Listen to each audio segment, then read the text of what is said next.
Más de 20.000 kilómetros en 6 días para apoyar y animar el proceso de reconciliación en un país herido por una sangrienta guerra civil que en 52 años ha causado 260.000 muertos, 45.000 desaparecidos y casi 7 millones de desplazados. Colombia espera con júbilo la llegada del Papa Francisco, quien entre el 6 y 11 de septiembre visitará la capital, Bogotá, Villavicencio, que ha sufrido mucho a causa de la guerrilla, Medellín y Cartagena. Tras la visita de Pablo VI en 1968 y la de Juan Pablo II en 1986, en el país latinoamericano todo está prácticamente preparado para recibir al pontífice, como nos confirma el corresponsal de W Radio para el Vaticano, Néstor Pongutá Puerto, autor del libro Un tinto con el Papa Francisco. Los preparativos están casi totalmente ultimados. Hace 38 años que esperamos esta visita. La última fue en julio de 1986 con Juan Pablo II y se trata de la tercera visita de un papa después de Pablo VI y naturalmente Juan Pablo II. Ahora vendrá el Papa Francisco en un momento muy importante, casi después del final del proceso de paz con las FARC. Esperamos al Papa para que nos ayude a dar el primer paso para llegar finalmente a la reconciliación. Todas las etapas del viaje son muy importantes. En Bogotá, por ejemplo, tendrá lugar el encuentro con la capital, con el CELAM. He escrito un libro que saldrá justamente para la visita del Santo Padre, Un tinto con el Papa Francisco, en el que explico que, en mi opinión, de todas estas citas, Bogotá, Villavicencio, Medellín y Cartagena, la jornada más importante será el 8 de septiembre, cuando se celebrará la beatificación de Monseñor Jaramillo y del Padre Ramírez, y sobre todo el encuentro por la reconciliación. El Papa quiere llevar sobre todo este mensaje. El Papa Francisco ha seguido de cerca las negociaciones entre el gobierno de Bogotá y las Fuerzas Armadas Revolucionarias de Colombia, entre las numerosas dificultades y detenciones. La presencia del pontífice, según el presidente colombiano Juan Manuel Santos, Premio Nobel de la Paz 2016, que fue recibido en el Vaticano en diciembre pasado junto con su predecesor Álvaro Uribe, será fundamental para la reconciliación nacional y para la promoción de la educación en el perdón y la concordia. Se trata de 3 generaciones que han vivido en guerra, 3 generaciones que han buscado la paz. Finalmente puede decirse que el tiempo de las FARC está llegando a su fin. Ahora le toca a la implementación. En suma, llega el verdadero proceso de paz. Acabada la negociación está el proceso de paz y desgraciadamente hay muchas polarizaciones políticas, sociales. Pienso que por eso es tan importante la visita del Papa. La presencia de un hombre así como él, vestido de blanco, verdaderamente un misionero de la reconciliación. Todo esto será muy importante para lo que estamos buscando, llegar por fin a decir Colombia vive en paz. En su 20º viaje apostólico, el Papa Francisco hablará en 13 ocasiones diferentes, reuniéndose, entre otros, con el jefe del Estado y el comité directivo del CELAM. Presidirá un gran encuentro de oración por la reconciliación nacional y 3 misas, una de ellas con la beatificación del obispo Jesús Emilio Jaramillo Monsalve y del sacerdote Pedro María Ramírez Ramos, ambos asesinados por odio a la fe, pero en épocas y contextos distintos. Todo mientras en el país concurren 2 importantísimos eventos. En esos días se celebra en Colombia la Semana de la Paz y el 9 de septiembre es la fiesta de San Pedro Claver, el jesuita español que defendió a los esclavos negros en Cartagena de Indias. El lema de la visita de Papa a Colombia es «Demos el primer paso», una invitación a todos los colombianos para que se pongan en camino para construir un futuro de paz real, seguros de que la impronta que dejará el Papa será ejemplo y estímulo para todos. Nos quedará sobre todo el compromiso de reconciliación. Es como cuando un padre ve partir a su hijo y el hijo sabe que el padre ya no estará cerca en el lugar a donde va, pero sabe también que tiene un compromiso con su padre para llevar adelante sus estudios, para llevar adelante sus cosas, porque hay un compromiso. Y el Papa nos dejará este compromiso. Cuando el pontífice, el 10 de septiembre, más o menos a las 18:30, y desde el aeropuerto de Cartagena, diga «Adiós, Colombia», los colombianos podrán decir «Ahora tenemos que actuar nosotros, seguir adelante después del primer paso, siguiendo la huella que ha dejado el Papa Francisco para llevar al país a vivir la reconciliación».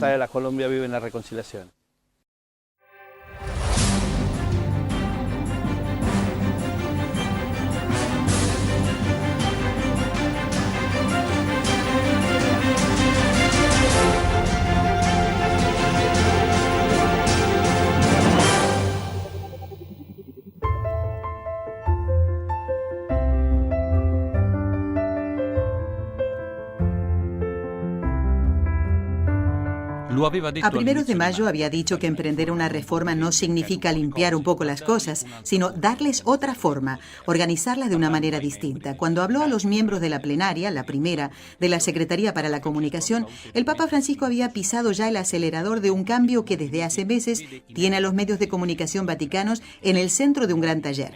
Son nuevos los medios de comunicación de la Santa Sede porque es nuevo, escribía Francisco en el motu propio de 2015, que iniciaba el proceso, el contexto comunicativo en el que televisión, radio, prensa escrita, internet y redes sociales se mueven.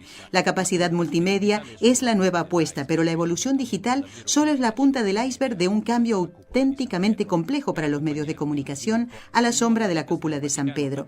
Para acompañar su desarrollo, el nuevo dicasterio vaticano ha decidido inaugurar un boletín de comunicación interno, como explica su director, don Ariel Baramendi. La newsletter se aprobó después de la primera asamblea plenaria que tuvo hace unos meses la Secretaría de la Comunicación. Y considerando que se trata de una institución que reagrupa otras nuevas instituciones que ya existían antes, y por ello somos más de 600 personas en esta Secretaría para la Comunicación, era necesario disponer de un instrumento para la comunicación interna, para comunicar y conocer cuál es el proceso que estamos viviendo en este momento en el ámbito de la comunicación en el Vaticano.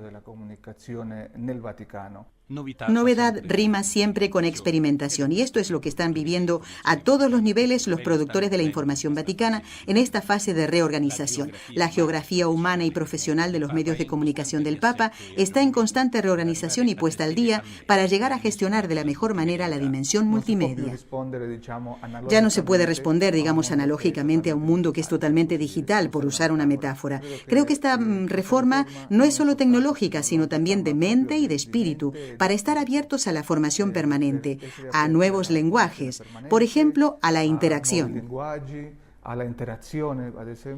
Si la frontera tiene los contornos líquidos de modelos tecnológicos y comunicativos en constante evolución, don Ariel recuerda que la visión de los medios de comunicación vaticanos es clara e inmutable como la piedra angular evangélica. Los nuevos lenguajes no cambian la esencia del mensaje, los llevan por nuevas pistas.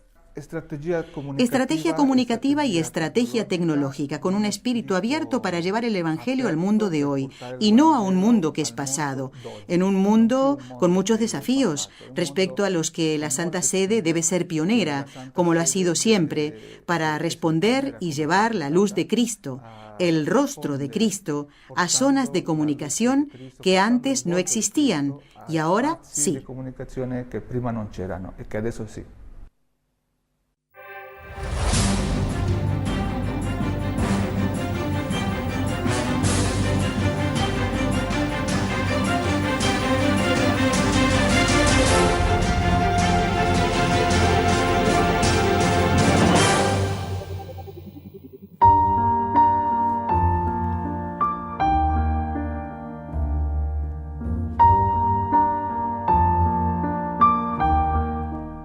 Desde la segunda logia del Palacio Apostólico, pasando por la capilla Redemptoris Mater, el sacristán pontificio don Pavel Benedict nos acompaña a descubrir un depósito de tesoros de arte y de fe confiado a los cuidados de los padres agustinos, custodios del Sagrario de los Papas desde 1352.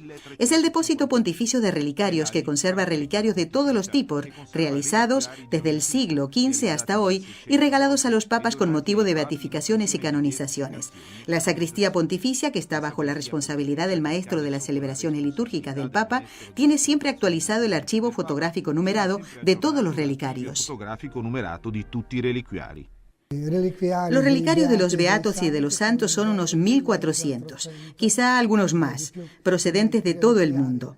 Tenemos relicarios en los que hay 4 o 5 santos, porque una vez en los altares se usaban los relicarios, donde están los santos de todo el mes, esto es, para cada día había un beato o un santo.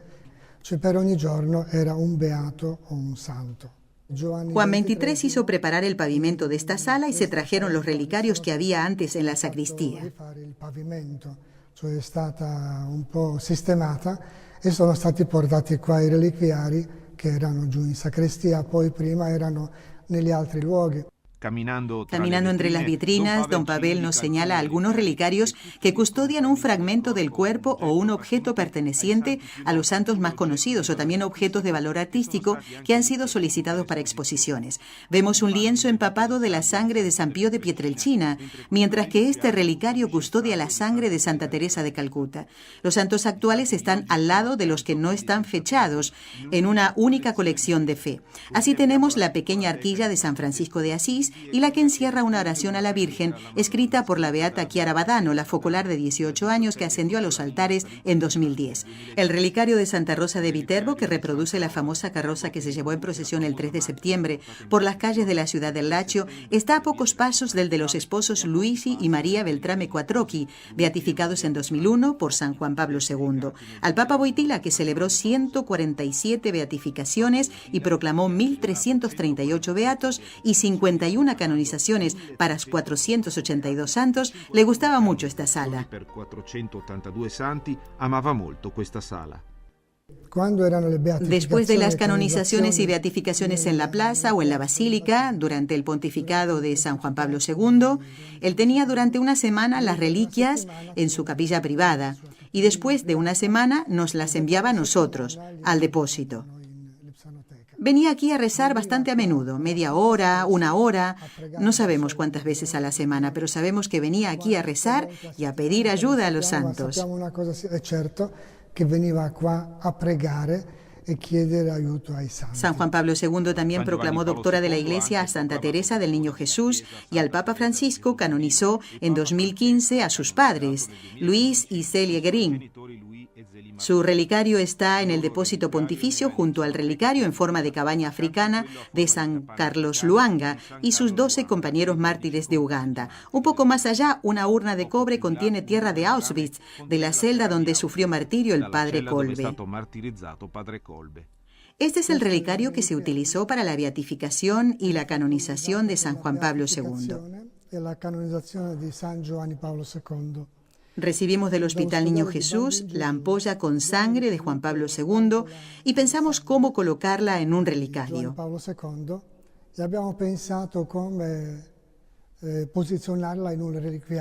Con el artesano al que llamé pensamos un poco en lo que podría representar a San Juan Pablo II y me vino a la mente el ramo de olivo, porque era un hombre que llevaba la paz a donde iba. E parlando mi è venuto in mente ramo di olivo.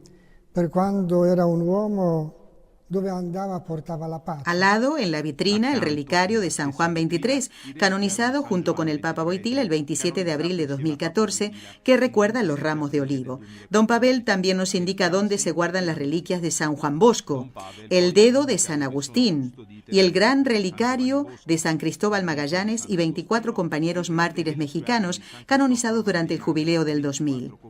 Algunos objetos de arte expuestos en las muestras son el relicario de San Francisco Javier, los de San Gregorio Magno y San Corrado Bergdorfer, capuchino alemán, el Padre Pío del siglo XIX, como esta reproducción del altar de la Confesión de la Basílica de San Pedro, relicario que perteneció al Papa León XIII. En el depósito, por último, 2 armarios con pequeños cajones hacen de archivo para las consagraciones de iglesias de todo el mundo. Con piccoli cassetti fanno da archivio per le consacrazioni delle chiese di tutto il mondo. Cuando los obispos solicitan una reliquia para la consagración de un altar, tomamos un pedacito pequeño de estos huesos, lo metemos en una cajita que después el obispo deposita en el altar. Poi il vescovo li depone nell'altare.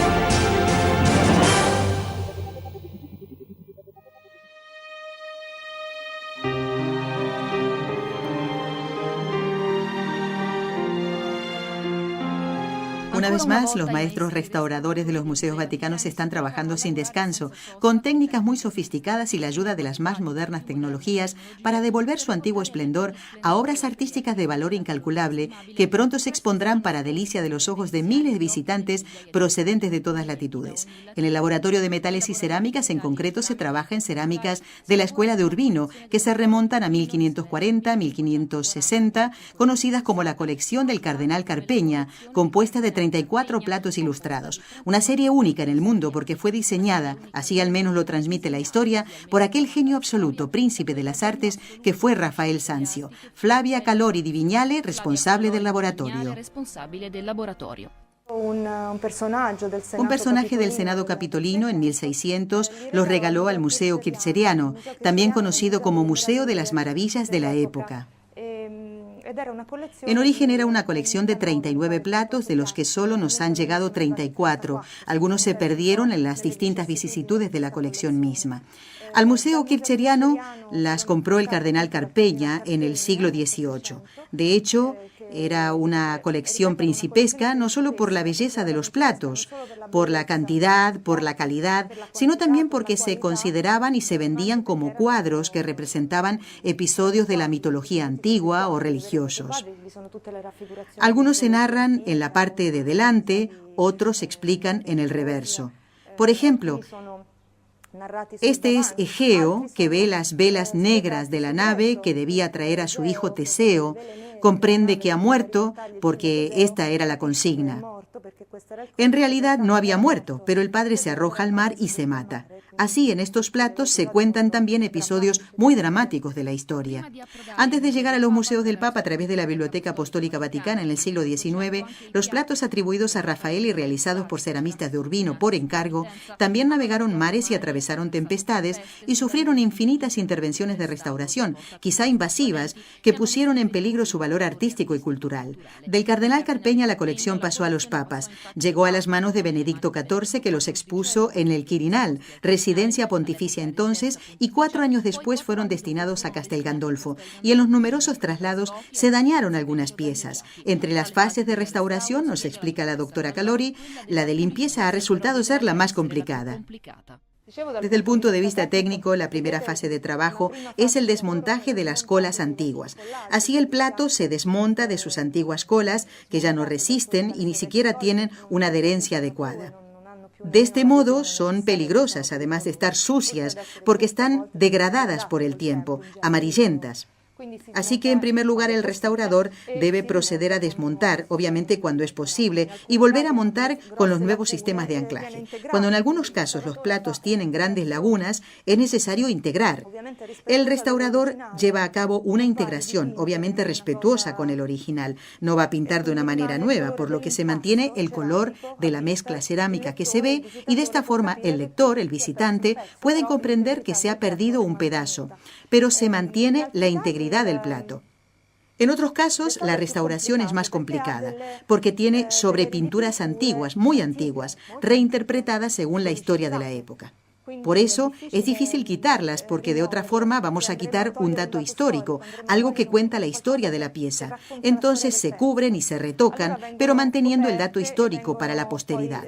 Hay un enorme trabajo de limpieza y remoción de la suciedad para llegar a un resultado como este. Todavía unos meses de trabajo y después la colección del cardenal Carpeña, síntesis perfecta de la fama de Urbino en el campo de la cerámica, se expondrá al público con un nuevo entorno capaz de regalar a los visitantes un viaje por los salones principescos del Renacimiento, donde estos costosísimos platos ornamentales encontrarán su colocación natural.